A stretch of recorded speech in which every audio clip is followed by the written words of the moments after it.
आज के इस खास विश्लेषण में आपका स्वागत है। सीधे मुद्दे पर आते हैं। आज हम हिमालय की ऊंचाइयों पर मौजूद उस रहस्यमयी ढांचे की बात कर रहे हैं जिसने दुनिया भर के वैज्ञानिकों और श्रद्धालुओं को हैरत में डाल रखा है। प्राचीन केदारनाथ मंदिर। ये सिर्फ ईंट पत्थरों का ढांचा नहीं है, बल्कि इतिहास, आस्था और बेजोड़ विज्ञान का एक ऐसा संगम है जो आज भी एक पहेली बना हुआ है। तो चलिए इस कहानी को समझने के लिए हमें थोड़ा पीछे 16 जून 2013 के उस मनहूस दिन पर चलना होगा। शायद आपको याद हो, उस दिन प्रकृति ने हिमालय में ऐसा विनाशकारी तांडव मचाया था जिसकी कोई कल्पना भी नहीं कर सकता था। पूरी केदार घाटी में सैलाब आ गया था और मंजर सच में बेहद खौफनाक था। लेकिन सबसे बड़ा सवाल जो दिमाग में आता है वो ये है कि प्रकृति के इस भयंकर प्रकोप के सामने ये प्राचीन मंदिर आखिर कैसे टिक गया। जरा सोचिए, मंदिर के ठीक पीछे महज 1.5 किलोमीटर चौड़ी एक पूरी की पूरी ग्लेशियर झील टूट गई थी। लाखों टन पानी सब कुछ बहा ले गया, लेकिन ये मंदिर अपनी जगह पर बिल्कुल सीना ताने खड़ा रहा। आखिर 2013 की उस भीषण बाढ़ के दौरान हुआ क्या था, आइए इसे समझते हैं। उस तबाही के बीच ग्लेशियर के तेज बहाव के साथ एक विशालकाय 30 टन का पत्थर लुढ़कता हुआ ठीक मंदिर की तरफ आ रहा था। लेकिन फिर कुछ ऐसा हुआ जिसे कई लोग चमत्कार मानते हैं। वो भारी भरकम चट्टान मंदिर से ठीक पहले सिर्फ 10 मीटर की दूरी पर आकर अचानक रुक गई। और पता है उस एक पत्थर ने क्या किया? उसने एक अभेद्य ढाल का काम किया। उस 30 टन की चट्टान ने पानी के उस भयंकर बहाव को चीरकर 2 हिस्सों में बांट दिया। पानी मंदिर के दोनों तरफ से निकल गया। नतीजतन मंदिर तो पूरी तरह सुरक्षित रहा ही, लेकिन सबसे अहम बात, अंदर पनाह लिए हुए 500 से ज्यादा लोगों की जान बच गई। इस घटना ने पूरी दुनिया का ध्यान मंदिर की उस अद्भुत वास्तुकला की तरफ खींचा, जो आज के आधुनिक विज्ञान को भी सीधी चुनौती देती है। अब अगर हम इसकी उत्पत्ति की बात करें तो हमारे सामने 2 बिल्कुल अलग टाइमलाइंस आती हैं। एक तरफ हमारी गहरी आस्था और पौराणिक मान्यताएं हैं जो कहती हैं कि ये मंदिर 5000 साल से भी ज्यादा पुराना है और सीधे महाभारत काल से जुड़ा है। वहीं दूसरी तरफ आर्कियोलॉजिकल कार्बन डेटिंग और वैज्ञानिक परीक्षण ये बताते हैं कि इस ढांचे का निर्माण करीब 1200 से 1500 साल पहले हुआ था। दोनों ही बातें अपने आप में बहुत दिलचस्प हैं।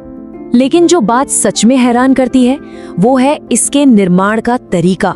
इस मंदिर को बनाने में भूरे रंग के केदार गनाइस पत्थरों का इस्तेमाल हुआ है और हर एक पत्थर का वजन 6 से 8 टन के बीच है। और ये पत्थर आसपास से नहीं बल्कि 20 से 30 किलोमीटर दूर से लाए गए थे। बिना किसी आधुनिक क्रेन या मशीनरी के इतने भारी पत्थरों को 12,000 फीट की ऊंचाई तक लाना, ये एक ऐसा इंजीनियरिंग चमत्कार है जिस पर यकीन करना मुश्किल है। इसकी बेजोड़ मजबूती का असली राज छुपा है एक खास तरीके में जिसे इंटरलॉकिंग तकनीक कहते हैं। इसमें किसी भी तरह के सीमेंट या मोर्टार का इस्तेमाल नहीं हुआ है। पत्थरों को इतनी बारीकी और सटीकता से काटा गया है कि वो एक दूसरे में पूरी तरह से फंस जाते हैं। इस तकनीक की वजह से ढांचे में एक लचीलापन आ जाता है और यही कारण है कि ये भारी बर्फबारी, बाढ़ और यहाँ तक कि भूकंप के तेज झटकों को भी आसानी से झेल जाता है। इसकी सहन शक्ति को समझने के लिए इस टाइमलाइन पर गौर कीजिए। महाभारत काल की मान्यताओं से लेकर 8वीं सदी के इसकी पुनर्निर्माण तक इसका इतिहास बहुत पुराना है। लेकिन सबसे चौंकाने वाली बात वाडिया इंस्टीट्यूट के शोध से पता चली। उन्होंने पाया कि लिटिल आइस एज यानी 1300 से 1800 के बीच करीब 400 सालों तक, जी हाँ 400 सालों तक ये मंदिर पूरी तरह से ग्लेशियर की बर्फ के नीचे दबा रहा था। और जब बर्फ पिघली तो मंदिर बिना किसी खरोच के बिल्कुल सुरक्षित खड़ा था। तो चलिए अब इस अद्भुत ढांचे की उत्पत्ति से जुड़ी पौराणिक कथाओं और ऐतिहासिक तथ्यों को थोड़ा और गहराई से खंगालते हैं।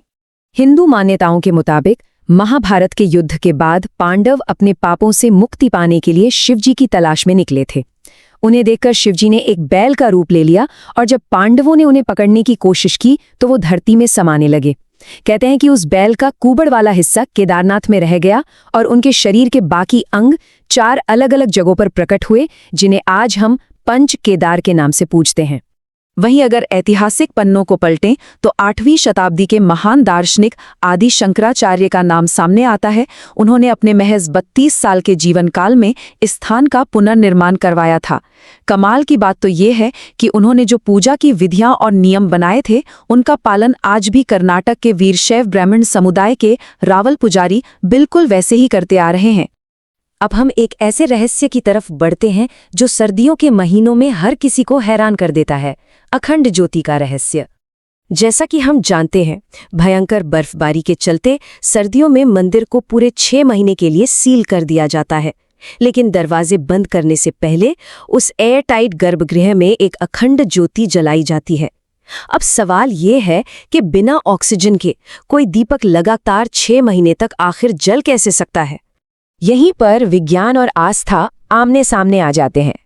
विज्ञान कहता है कि -20 डिग्री के जमा देने वाले तापमान, बंद दरवाजों और बिना ऑक्सीजन या इंसानी देखभाल के किसी भी आग का टिकना बिल्कुल नामुमकिन है।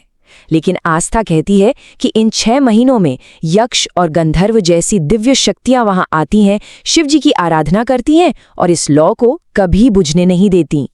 इस आस्था को एक बहुत ही मशहूर स्थानीय कहानी और पुख्ता करती है। कहते हैं कि एक बार कपाट बंद होते वक्त एक भक्त बाहर ही रह गया। कड़ाके की ठंड में जब उसकी जान जा रही थी, तब एक रहस्यमयी अघोरी बाबा ने उसे खाना खिलाया और सुला दिया। जब उस भक्त की आंख खुली तो उसे लगा कि बस एक रात बीती है, लेकिन असल में पूरे 6 महीने गुजर चुके थे। ये कहानी लोगों के उस अटूट विश्वास का जीता जागता सबूत है। चलिए अब आस्था से हटकर एक ऐसी भौगोलिक सच्चाई की बात करते हैं जो बड़े बड़े भूवैज्ञानिकों के होश उड़ा देती है। 79 डिग्री का रहस्य। ये कोई छोटी मोटी बात नहीं है। केदारनाथ मंदिर बिल्कुल 79 डिग्री पूर्वी देशांतर रेखा पर मौजूद है। लेकिन कहानी यहीं खत्म नहीं होती। अगर आप भारत के नक्शे पर इस रेखा को सीधा नीचे खींचें तो आप देखेंगे कि मध्य प्रदेश के महाकालेश्वर और ओंकारेश्वर से लेकर सीधा तमिलनाडु के रामेश्वरम तक कई प्रमुख शिव मंदिर बिल्कुल इसी एक लाइन पर बने हुए हैं। हजारों किलोमीटर की दूरी और इतनी सटीक अलाइनमेंट, ये वाकई अचरज में डाल देता है। इस हैरान कर देने वाली भौगोलिक सटीकता को आधुनिक भाषा में ले लाइन्स और प्राचीन भारतीय ग्रंथों में नाड़ी मंडल कहा गया है। कई शोधकर्ताओं का मानना है कि ये कोई इत्तेफाक नहीं है। ऐसा लगता है कि हमारे प्राचीन वास्तुकारों को पृथ्वी के जियोग्राफिक ग्रिड और ऊर्जा के बहाव का बहुत गहरा ज्ञान था और उन्होंने सोच समझकर इस विशाल आध्यात्मिक ऊर्जा पथ को तैयार किया था। तो इन सब बातों को जानने के बाद हम किस नतीजे पर पहुंचते हैं? केदारनाथ का इतने सदियों से सीना ताने खड़े रहना, क्या ये हमारे प्राचीन इंजीनियरिंग की कोई भूली विसरी मास्टर क्लास है? क्या ये सच में कोई दैवीय चमत्कार है, या फिर ये विज्ञान और आस्था का एक ऐसा जादुई संगम है जिसे हम आज तक पूरी तरह समझ ही नहीं पाए हैं? ये एक ऐसा सवाल है जो शायद हमेशा के लिए इन बर्फीली वादियों में ही गूंजता रहेगा। सोचने वाली बात है ना?